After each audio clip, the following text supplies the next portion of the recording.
me echo the gratitude that everyone else has been expressing for being invited on the program here.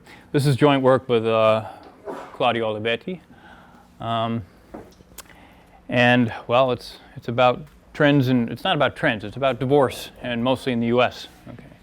So as you folks all know, the link between women working, divorce rates, so forth, this has been a subject of long controversy and interest in not only economics but all the social sciences, at least since the early 70s.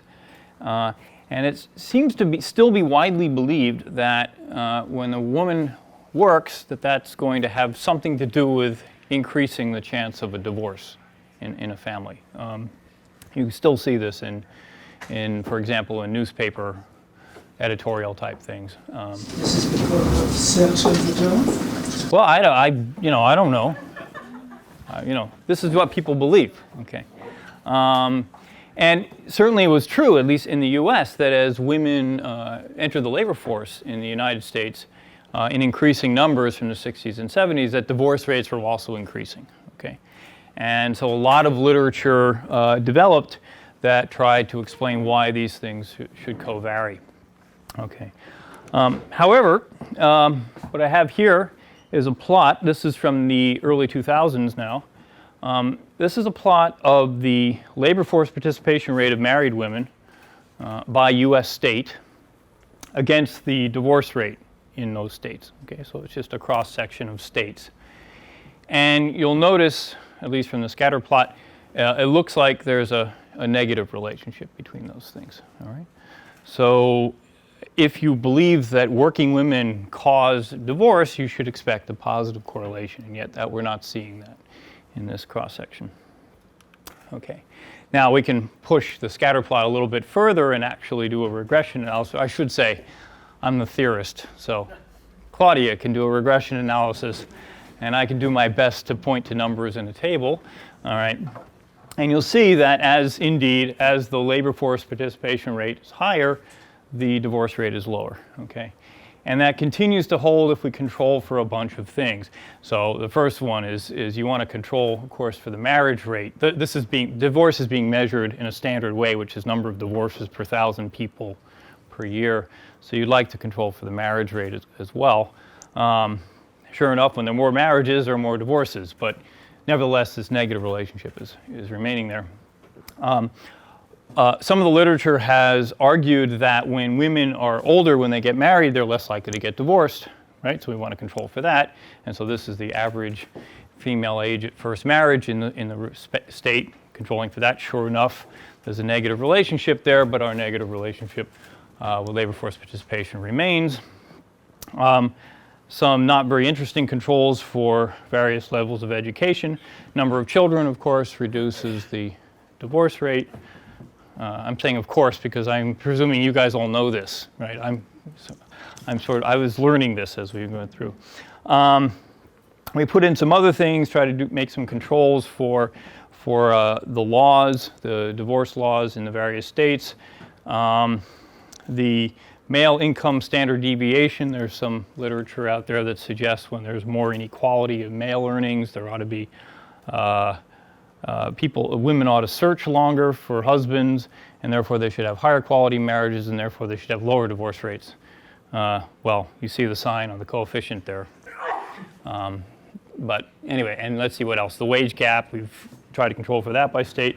And also finally, we have a control for the percent of working women in the industry occupation where the female-male labor ratio is less than 50%. So in other words, the fraction of women who are working in male-dominated occupations, okay, you control for that. Again, it doesn't make this go away. I guess one idea there would be if the women are surrounded by men, they're more tempted to do some on-the-marriage search, and that should raise the divorce rate, but it turns out not to work. One hypothesis would be that women in such occupations are earning relatively higher incomes, and that may be working against this, right? Or maybe better educated, but we haven't pursued that. Anyway, so that's a sort of state level cross-sectional evidence that suggests that something may be missing from, sort of prevailing understanding of the connection between female labor force participation and divorce.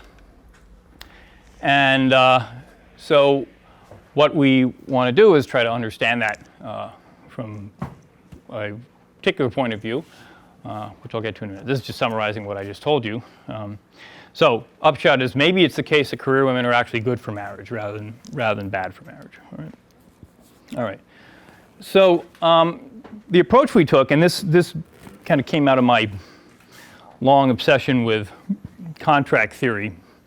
So in contract theory, one of the things we worry about a lot is whether or not the parties to a contract have money or cash or liquidity on hand at the time of contracting.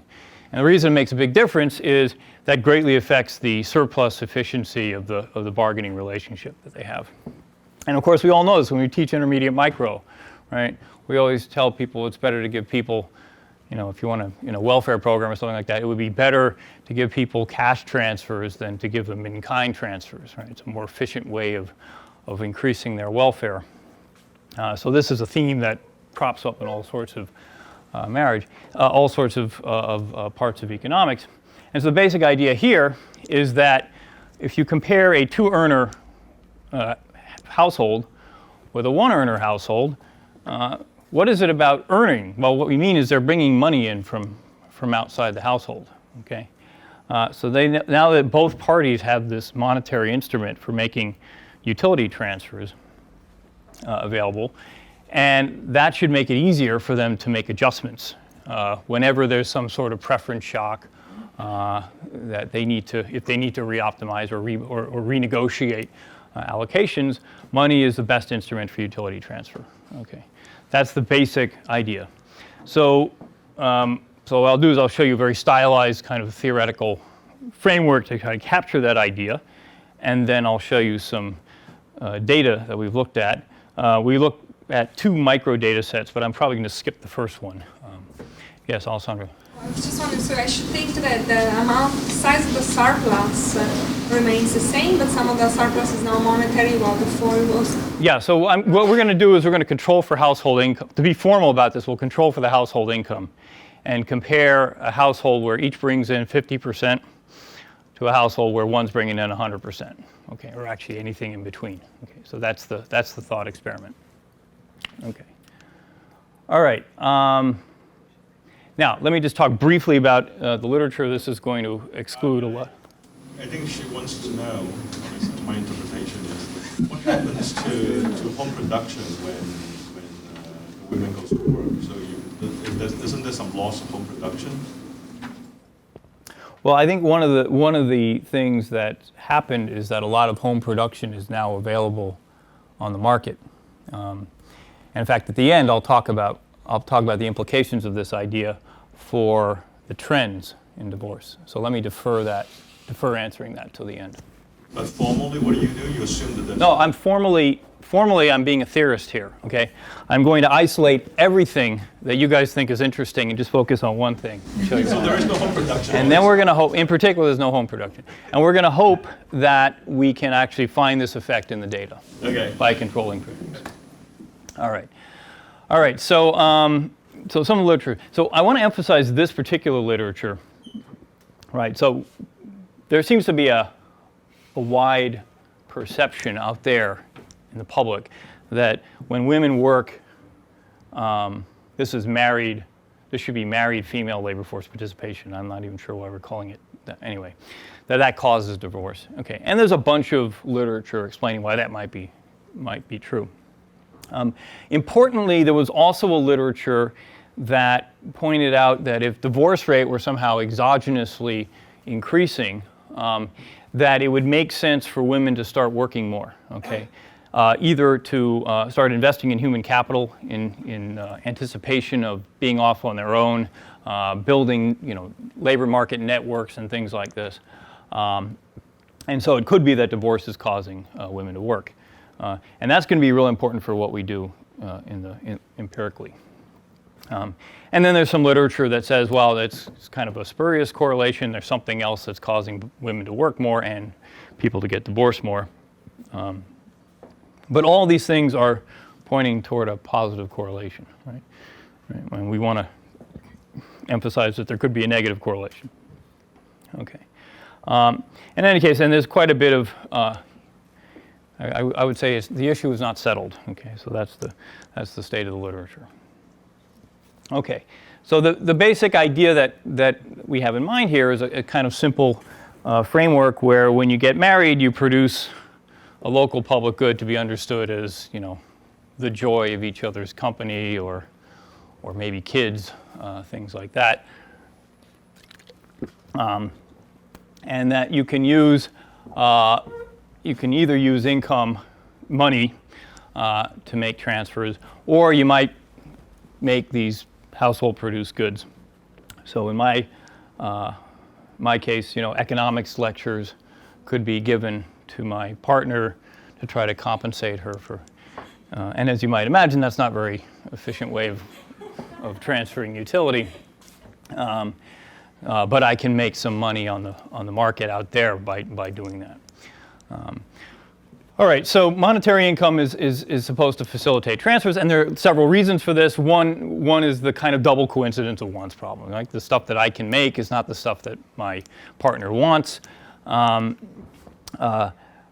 Somewhat closer to this typical contract theoretic setting, you know, money allows for immediate and uncontingent settlement of surplus allocations, and it's not subject to moral hazard. And you know, because if I'm going to promise, you know, yeah, I promise to take care of mow the lawn, you know, okay, yeah, sure, okay, this is a well-known moral hazard problem. So if I'm going to mow the lawn I promise to mow the lawn next spring. By the time next spring rolls around, I've got all sorts of reasons to renege on that deal, and so that typical moral hazard problem is alleviated when you've got immediate settlement that can be made, and then the partner can go off and hire a gardener, right? We'll move to the city. Well, that too. So, by the way, I apologize. There is a paper. It's in preliminary form. I cannot seem to access FTP, so I'll get it up there as soon as I can. However, if you want, there's one little joke. You can go click on the website and notice the name of the file. All right, that's. If you're bored listening to me, you can go and look at that. All right, and then finally, there may be issues. So, for example, you're getting into an argument about the gardener and who's going to take care of it, and if you make me do this, then I have to be compensated, and so forth and so on. If the woman has money, she can just say, "Forget it. I'm just going to hire the gardener directly." Okay, so you kind of avoid certain transaction cost losses when you have money. Okay, so for all these reasons, we expect easier transferability here. Now here's some notation which may or not be very helpful. I already mentioned we have some private goods that you're consuming. There's a marriage quality or local public good value.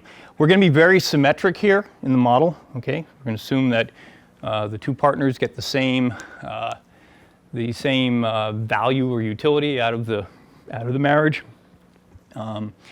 And what we're going to do in our thought experiment is hold the household income fixed at a level and just vary the share that the two partners get. Okay, so one partner is getting V, the other is getting I minus V, whichever's left. Okay. Right, so I already said that. Okay, so we're going to get a symmetric frontier. All right, and we'll call that utility possibility frontier W of X. So X now, which you see, I knew I shouldn't have done this at the last minute. This X is the utility of one partner. It has nothing to do with the bundle of private goods in the previous slide. Okay, so as a function of the utility of one partner, this is the utility going to the other, right? Frontier. It's symmetric around the 45-degree line. Okay. Now, importantly, when these guys divorce, and so you can think of the phi as kind of the value of being married as against to separating, just the extra value of being married. All right. So when these guys divorce, okay, they're going to consume, so I'm basically assuming indirect utility, linear and income, they're going to consume V or I minus V. What's important here is that things are monotonic that way, all right? So if the incomes are very equal, the autarky payouts will tend to be very equal, all right? Now, of course, divorce laws and things like that can affect all that, all But that's essentially all built into phi. So phi is the value of that you're getting out of this over being separated. That's all we mean by that. Okay, what else do I want to say about the frontier? So it's going to be transferable in a certain range. Okay, when the utility of one is between just phi, that is as if I had 0 income, okay, and total income plus phi, and that range is perfectly transferable, just a straight line with negative unit slope, all right? And then outside of that range, it's non-transferable. And what I mean by non-transferable is it could be partially transferable, okay? It's just a slope that's steeper than 1 down here and flatter than 1 up here, okay? So that's it, that's what, and that's the typical picture you get in any of these exercises where you imagine people engaging in some sort of partnership and then they have certain amounts of cash available with which to make side payments. Once they've used up all the cash, they start having to use other means to make transfers, and you get a frontier that looks like this. Okay. Now, I'm not restricting it to be a concave frontier, but if you want to think of it that way, that's fine. Okay. So now these guys are married. Their characteristics are already set. And then shocks to this joy of being married occur, okay? You stop enjoying each other, or you suddenly decide that your partner looks like, well, name your favorite movie star and you're much more interested, or you get an outside offer, you know, all kinds of possibilities, okay? And that's going to take the form of a shock to this phi, yes? What is the primitive underlying this type of Pareto frontier? I mean, why does it have a -1 bit? And then elsewhere it's... Well, okay, if you want, the idea, so I should emphasize, what money does is it reduces frictions in making transfers, right? So if you want, you could have, you know, Cobb-Douglas utility functions for preferences, okay? But the question is whether you can, right, which as you know, generates a transferable utility frontier under the assumption that there's costless transfer of goods. So we may have in mind something like that, but then you, when you kind of run out of the money and start having to use other things, then it becomes more friction-full, okay? So that would be one.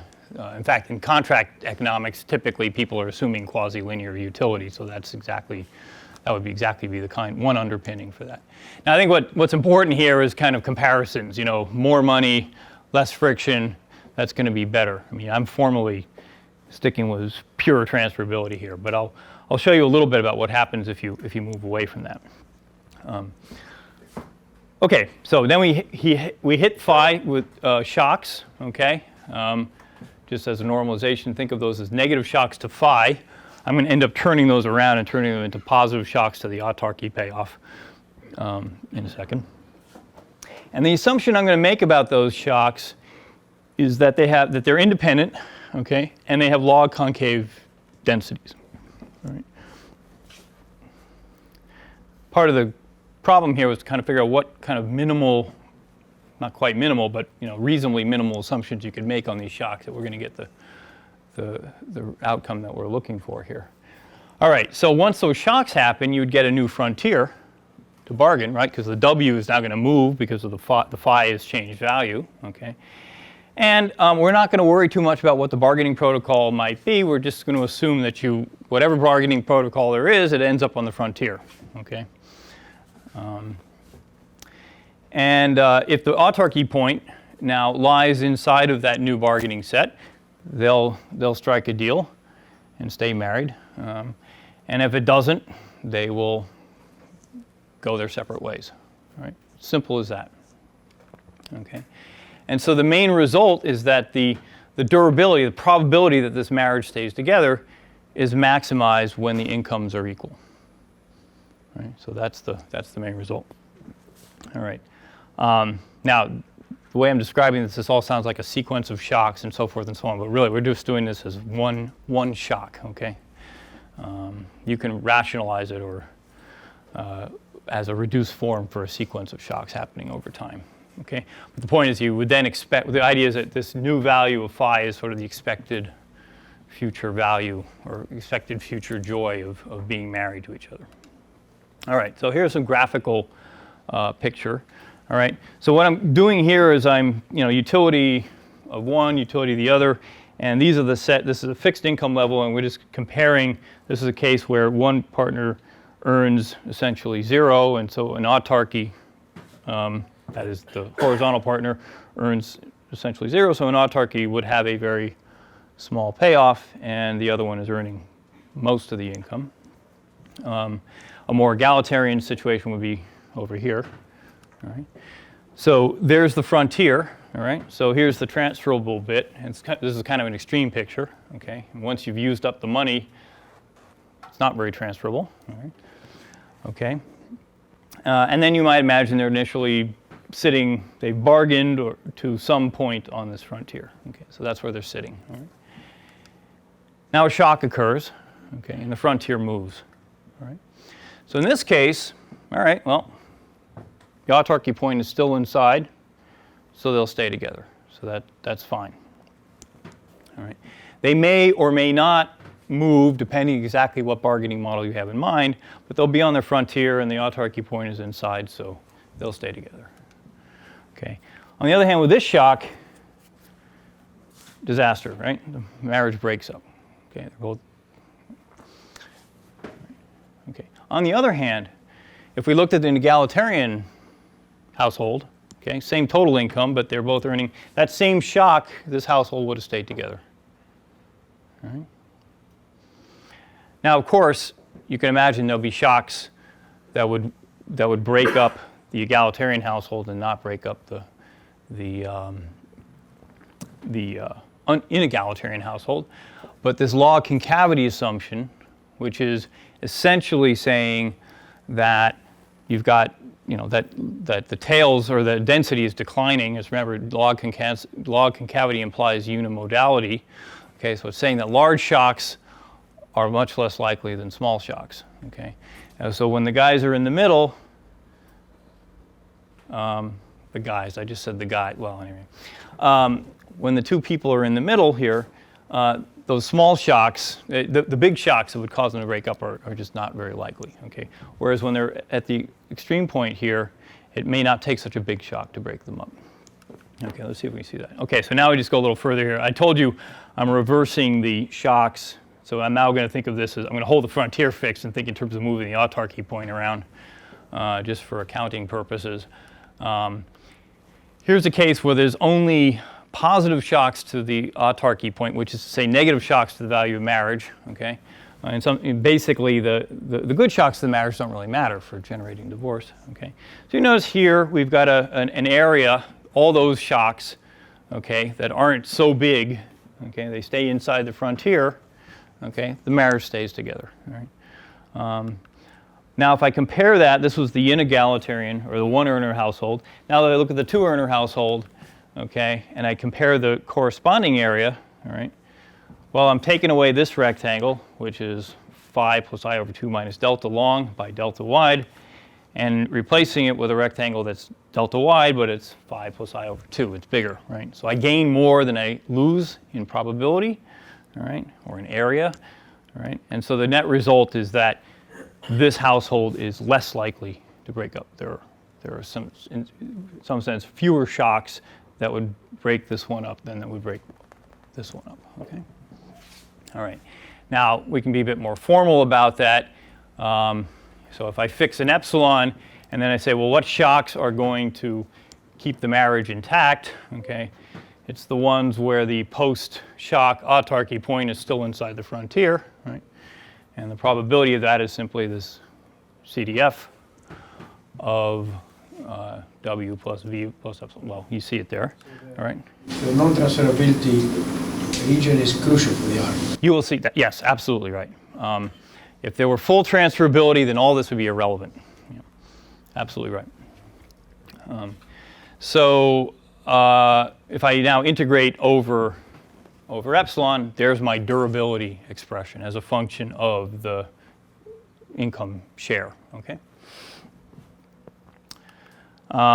Proposition, as long as W is symmetric, transferable in this region, non-transferable elsewhere, and the density is log concave, then you maximize this object at equal incomes. I could show you the proof. So how much time do I have?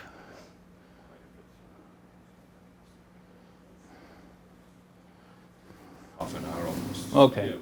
All right, well, I'll show you the proof, not that you're expected to absorb it. The point is that's how long it is, okay? It's very short. That's the beauty of log concavity, which I guess most of you must know log concavity backwards and forwards. So you do a change of variable, and you find the derivative of the durability, okay? Is this integral? This thing is always non-negative, okay? All right, and so basically, the log concavity, at least in the range, right? Notice we were just integrating over the bad shocks, right? When v is smaller than u, u being I minus v, okay? These guys are in between. The arguments here are in between the arguments there. So log concavity tells you this thing is positive, and so you're done. All right, very simple. I have to go back. All right. Now, a couple of remarks. So if we had some asymmetry here, particularly in the phi, okay, then the person who has the big phi needs the bigger income. Okay.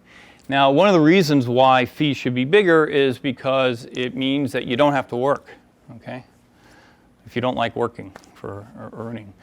The problem with that is you're the one who needs more money to maximize durability. So that only kind of reinforces the effect that we're looking at here. You can relax non-concavity. It's a sufficient condition. It's not necessary. There are other sufficient conditions we can find. I'll skip that. Now, I do want to point out the transferability part of money is important here. This is not just a statement about inequality. And let me show you in pictures. I think it's the easiest way to see it. Suppose that the basic frontier was perfectly non-transferable. Okay, right? In that situation, if you compared an equal autarky payoff, not quite sure how to interpret it, but if you compared an equal autarky payoff to a non-equal autarky payoff, okay, all right. So here's a set of shocks that keep the equal autarky guys together. All right. Strictly smaller than the set of shocks that keep the non-equal autarky guys together.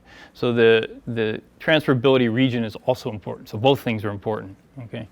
Now, of course, there'll be some continuity. So somewhere along the line, when you move from perfectly non-transferable to perfectly transferable, you'll get a change depending on exactly how you do it. Okay. So that's just a comment. All right. All right, let's see if we can find any evidence for this out there. Yes? What about an alternative kind of a search story where, women now, college women now, they can afford to be single for a longer period, so they search longer. Yeah, that's a nice idea. They match with, their match quality is better. Yeah, so in that case, what you would think, You would think that they search longer, they're pickier, choosier, more selective, shall we say. And therefore, they have higher quality marriages, right? Okay, yeah. So that's something we certainly thought about for quite a while. Let me defer answering until later. Although I will point out in terms of the search theoretic thing, the basic idea is you think, yeah, these women don't mind working, so of course they don't mind being single and looking for a partner. But then by exactly the same token, they also will be much less tolerant of a crappy husband, okay? That's right, which works the other way. Okay, so empirical challenges. Aside from the fact that there could be 8,000 countervailing effects that obscure everything.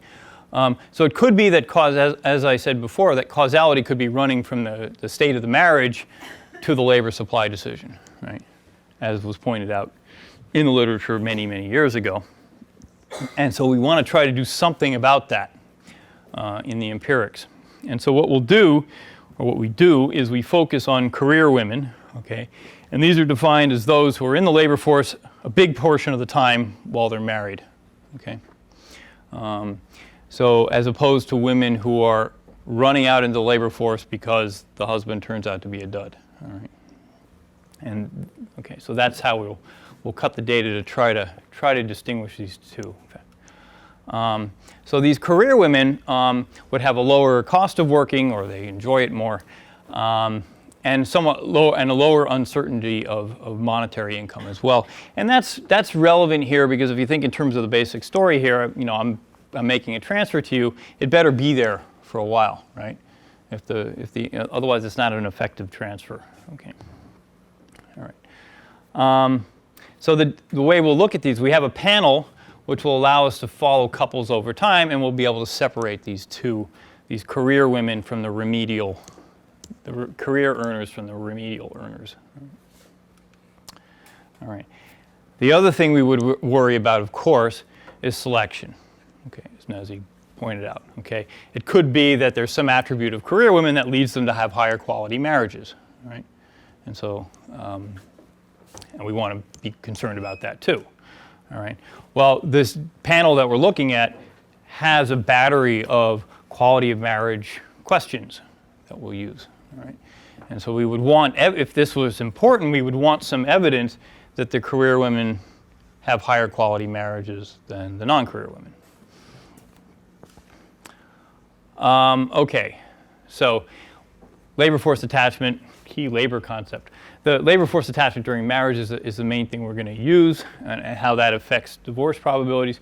We look at two data sets. One is the SIP, okay, the Survey of Income Program Participants. And the other one, this one I assume most people are familiar with, at least most people who've worked with US data. This is very commonly used for studying these kinds of issues. The other one, which I think is less familiar, is the Marital Instability over the Life Course Survey, which was produced by some sociologists beginning in the 80s. And that follows about 1,000 couples, I think, over a 20-year period. Okay. And that's the main part of our microanalysis. In fact, I will probably skip over the SIP and go straight to the milk. But yes, the paper takes a sip of milk. I had to say that. But I'm going to skip the sip and just gulp down the milk, if that's okay. All right. So, yeah.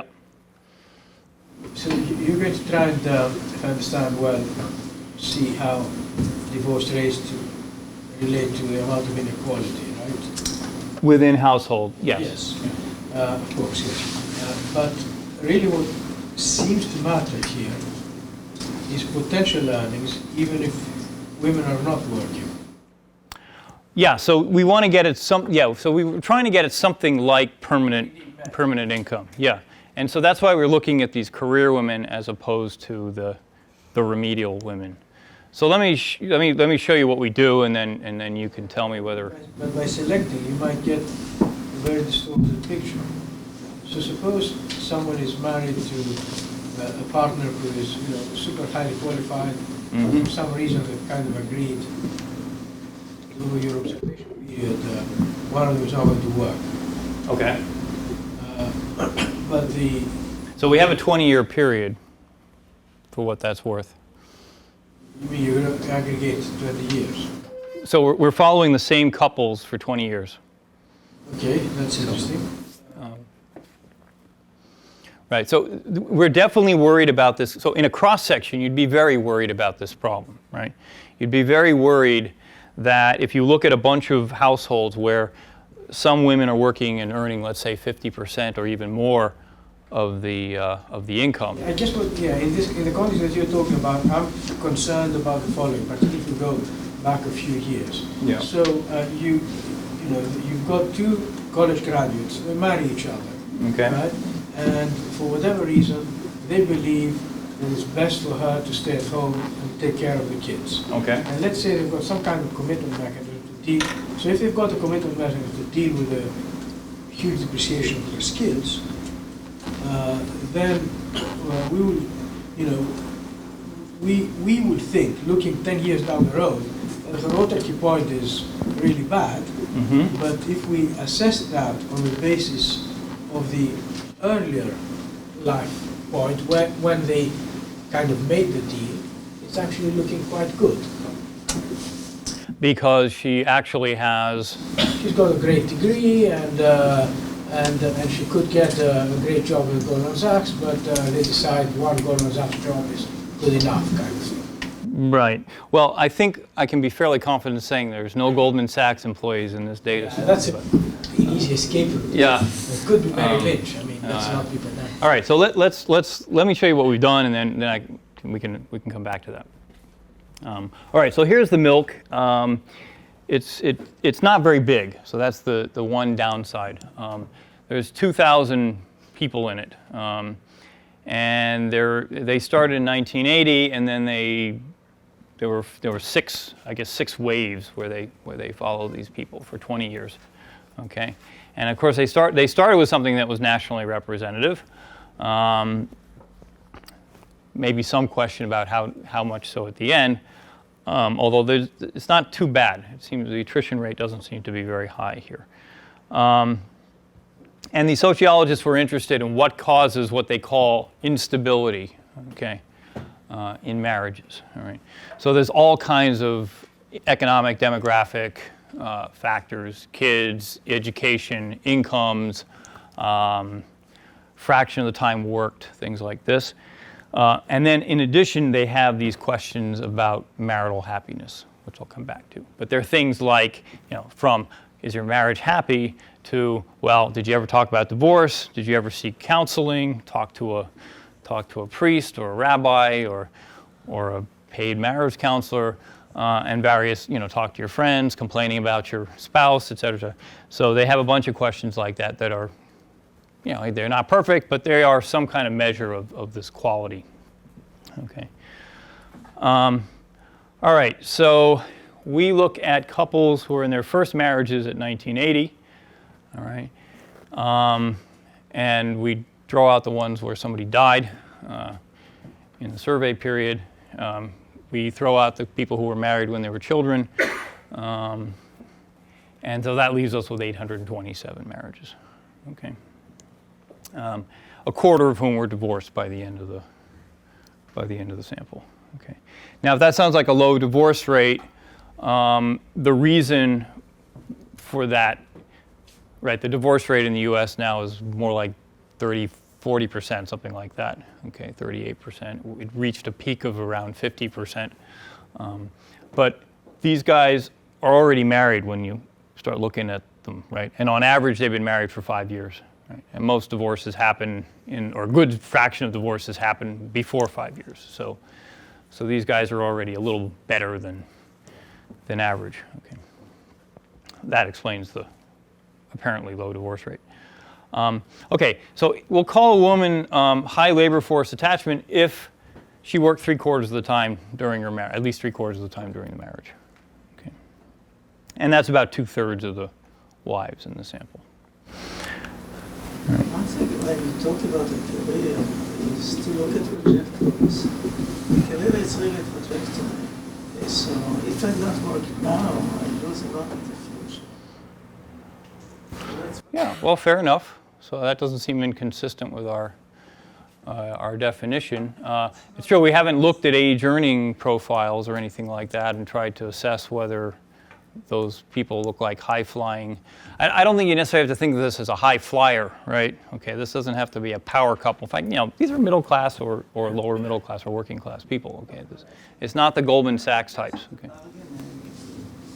Sorry? In terms of the bargaining, you should give your wife a break. On the basis that if she goes to work now, in the future you get some joints. Well, yeah, so that's why we're not requiring them to be 99%, working 99% of the time, right? I mean, a lot of them take a couple of years off for childbearing and things like that. So it's 3/4. No, 75% over the course of the sample. I'm sorry? Currently working or currently not working. Yeah. It's not really tell you. I understand that. That's why this is we look at you, you've been in there for 15 years, or you've been in the sample for 20 years. Did you work at least 15 years during that period? Then you're highly attached. Right? That's what we're asking. Okay, so these high attachment women are more likely to have college degrees. They do earn more, and they also have less variability in their household, in their share, of the household earnings. I should emphasize that. And there's a picture of the sort of histograms of the coefficient of variation of shares of household earnings for the two groups. So these are the highly attached women, and these are the not highly attached women. So you see they have a lot more, their share of household earnings is varying a lot more over the period in which they're married, okay? Which suggests it does capture what we're after, at least to some extent, okay? The husbands don't seem to be very different, except being slightly more likely to have had a working mother when they were kids. All right, additional statistics. Don't know how pertinent these are. We think about the husbands not being very different. The men had no idea who they were marrying. Or they didn't care. Well, that's probably not a bad hypothesis, actually. No, I mean, there's just nothing in them that we can nothing about them that we can use to explain variation. That's all. That's as far as I'm. Like two compensating effects. So firstly, they marry off, they get a high quality, but then the man has to compensate through using accumulation of human capital. So these two effects. So by doing one housework or something, so these two effects doesn't net out. Yeah, but they'll look different then. They're not statistically different from each other. Well, the two effects would cancel each other out. Average age, education. Okay, so I don't think there's much.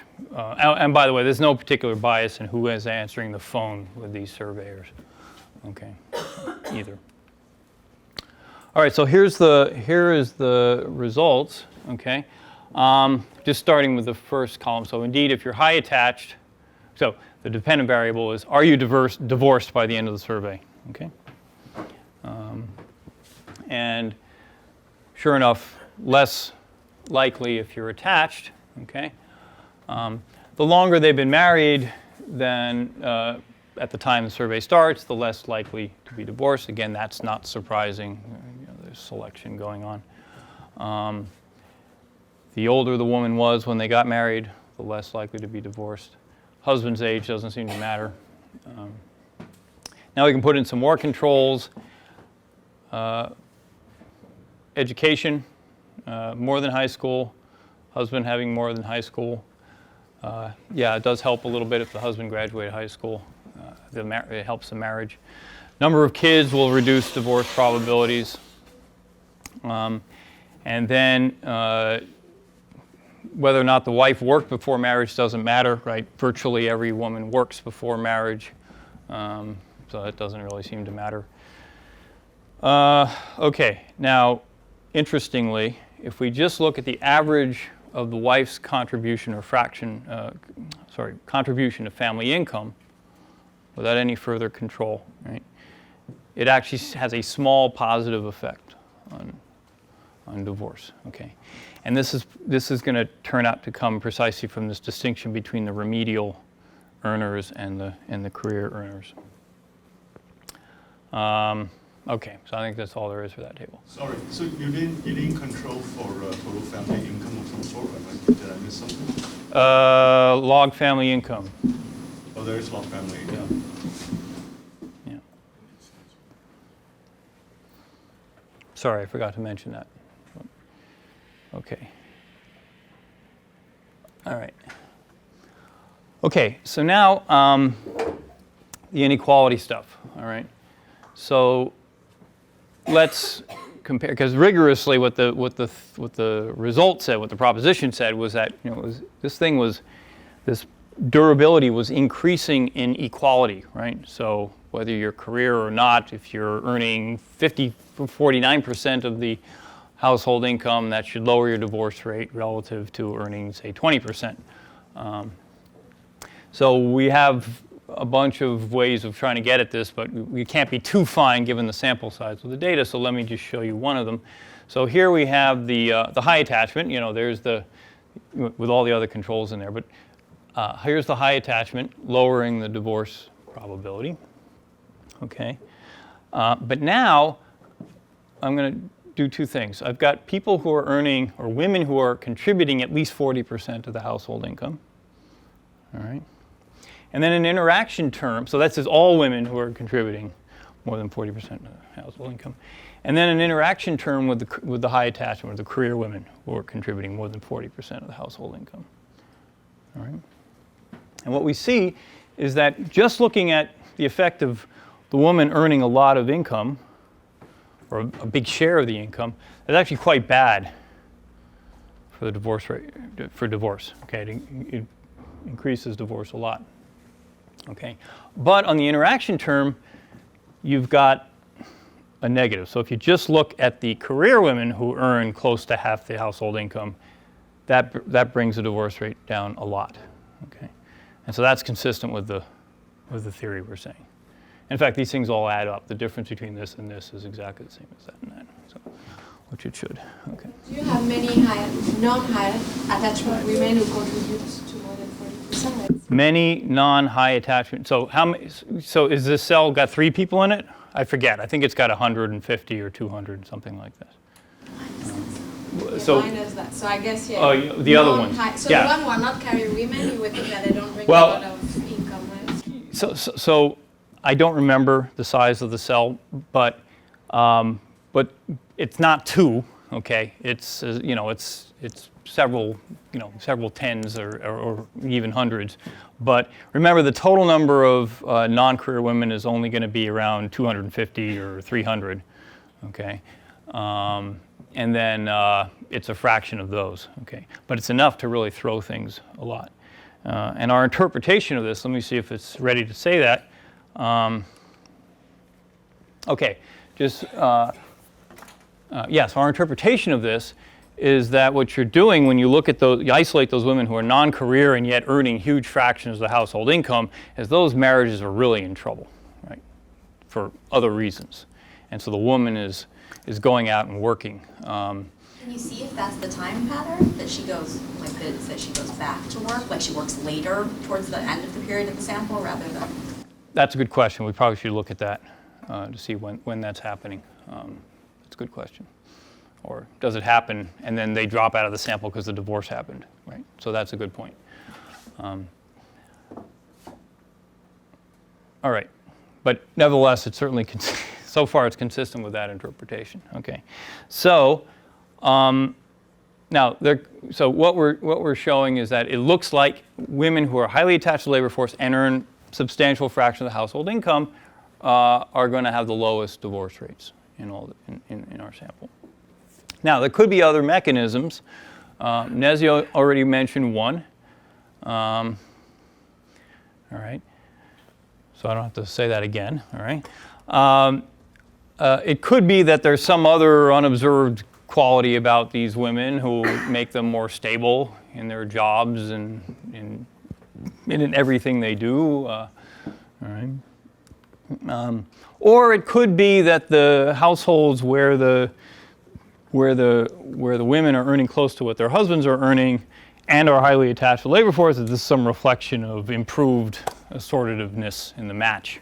Okay. Although given that there's a gender wage gap, technically speaking, those women should be earning less than their husbands, right? I mean, if they're better than their husbands if they're earning the same, right? But there are only about 3 cases where the women earn strictly more than their husbands consistently. Okay, that in the sample there was very few cases like that. All right, so but it could be any one of those things. All right, but the question is how does this show up, right? I mean, what's going on here? Well, any one of these stories is basically saying that those high attachment, equal earning households they have better marriages, better quality marriages, okay? And therefore, we'd like to see some evidence that they do, okay? Now, this is typically difficult to observe, but this is where we can use these questions that the milk asks to see if there's any difference. Okay. And as it turns out, so here are the high attachment households, all right? And this says, well, it's insignificantly happier, right? Insignificantly fewer marital problems. This is a marital instability index composed of a bunch of things which I don't remember what they are exactly. Insignificantly less, in fact, it's slightly more unstable according to this index, but it's insignificant. Here are some more questions. I don't understand why you interpret it, because I thought your argument is that it reduces friction. So even your model should say they should be happier. Well, I'm not so sure. My model says they're not happier. It's a question of whether they settle, right? In other words, are the shocks, they get the same shocks as everyone else, That's right, but they're able to settle their differences. Right. Then, if my husband doesn't want to do the garden, I can hire a gardener, so that would reduce friction, right? I don't have to yell at him. Right, but it doesn't, yeah, so maybe, but it doesn't mean that you're ever, the point is, what we want to say is that this evidence suggests that it's not that these guys are happier, that they have higher quality marriage. If they had higher quality marriage, then they should be happier, significantly happier. They should have lower resort to counseling, lower discussions about divorce, and so forth and so on. And we don't really see a difference between the two groups. Okay, so it's not some kind of selection. That's what we're trying to argue here, at least on the basis of this evidence. Okay, it's true that any one of those questions is a little bit difficult to interpret because they're talking about they're talking about hypotheticals when they answer the question, or they're talking about how much energy did I burn settling an argument, and so forth and so on. But the balance of it is all showing that there's really no difference in terms of the number of things that make them dissatisfied. Okay. So again, it's more measures showing the same kind of thing. Okay.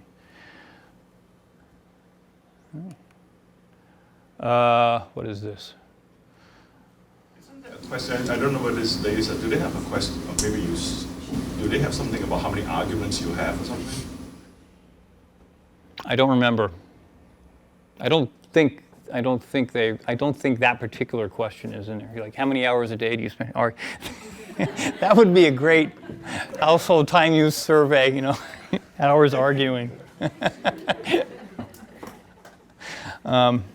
I don't think that one was in there. But the problem, of course, is if they're both lawyers, then that might be positive time consumption. Is there anything also on household violence or something? The reason why I say that is the following: if you're non-transferable, you might try to beat the other guy. Yeah. So you would think. Yeah, I don't. It's funny. I don't. There's been quite a lot of work done on domestic violence, of course, as you know, especially in developing countries. But I don't think this survey actually had. Did you ever strike your spouse? I don't think there was a question like that in there. But I can go back and check. But that'd be a good question. Does that happen more? Yeah, I wouldn't be surprised. That would be a good question, right? Yeah. Because your argument is about transferable utility. Yeah. So would I hit you if I can't pay you, or if you can't pay me? Could be. I wouldn't be surprised if domestic violence is more common in sort of poorer households, which will somewhat be correlated with this, and so it might be hard. But then again, we have some reasons to believe domestic violence is more common than we like to believe. So I don't know. I don't think that question was in there, but that's a good one. I should go back and look at that. Would you trust the answer? Well, there is that question of whether people would be honest about it. Well, it is correlated Yes, I'd beat my wife. also. I mean, there is a... All right. Okay, I don't think this one is going to. All right, so let me. Yeah, that's perfect. Okay, so just to summarize, what this evidence suggests so far is that the high attachment women do not seem to have better, higher quality marriages. That it doesn't seem to be some special selection going on here. Mind you, also, this is two-thirds of the marriages, so how special can the selection be? But nevertheless, it doesn't seem to do that. So, so the marriages, of course, that do run into trouble are more likely to end in divorce. So those indicators are, of course, right, unhappiness, instability, consulting divorce attorneys, talking about all those things are positively correlated with divorce, okay? But if you control for high attachment, if you control for the trouble, the high attachment women are still negatively correlated to divorce, all right? All right. And this negative interaction term that I talked to you about, all right? Okay. All right, so let me just summarize, okay? So the theory suggests and the evidence shows that career women differ from non-career women in ways, that are good for marriages. And so in particular here, we have some career women having coffee with a non-career woman and acknowledging that career women are different from me. They have money, all right? So the idea being that the monetary earnings, particularly permanent monetary earnings, facilitate bargaining because of this so-called transferability effect. And we use the panel data to discern the effect by distinguishing between career and remedial earners. And we see the most durable marriages are the egalitarian two-career ones. And that the quality of marriage questions suggest this is not just some selection effect going on. Now, let me just mention briefly some further implications of this idea. So as most of you probably know, US divorce rates have actually been declining in the United States since the mid-1980s. And although Maria's talk notwithstanding, still the trend was upward in female labor force participation during much of this period. And so that's easy to understand as a consequence of the transferability effect in the face of two things. One is a narrowing gender wage gap that basically predicts what this is. More households are getting closer to that midpoint. You should have more durability. And secondly, and this was mentioned I forget by whom at the outset, increased marketization by Aloysius, I think. Increased marketization of many formerly household produced goods, okay? So money is a great instrument of transfer provided you can go out and buy what you want on the market. But if everything was being produced inside of households, it's not very useful, all right? So you can even think in terms of, the whole trend. You could think, well, back at the beginning in the 60s, there wasn't a lot of stuff you could get on the market, child care and cleaning and restaurant meals and so forth. At reasonable prices, prepared meals at Whole Foods, whatever it might be. And so money was not going to be particularly useful, and we may even be approximating that non-transferable case, all right? So then the career women are actually going to be lowering the durability of marriage. But as more and more goods become available in the market, then things can finally start going the other way. So one can imagine a model which would actually work all that out over time as you do that. Yes, Alessandra.